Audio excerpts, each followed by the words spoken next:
Nighttime routine, mga people. Simula na ginamit ko itong Plaskin from Miss Chung, hindi na ako nagkaroon ng whitehead sa aking ilong. Kasi yun talagang isa sa problema ko sa mukha ko, yung magkaroon ng whitehead dito sa gilid ng aking ilong. Ito talaga yung sumagot sa aking malaking problema. Nakafocus ako sa gilid ng aking ilong dyan yung may maraming whitehead. At saka ang mura lang nito guys, compare sa mga ginagamit ko dati. So while pinastay mo lang yan ng ilang minuto, mag-toothbrush muna tayo at gamit ko itong Colgate na charcoal. Mura lang din ito guys, dito sa TikTok shop ko lang din nabili. At saka ang sarap-sarap ng feeling mo pagkatapos mo itong gamitin.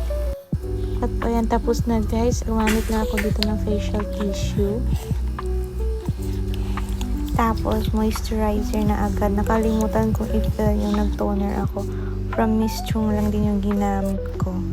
So, tapos itong lip balm para naman moisturize din yung aking lips. Hindi lang ang face, pati ang lips. So, check out na kayo mga people. Lahat ng yan nasa yellow basket. Bye!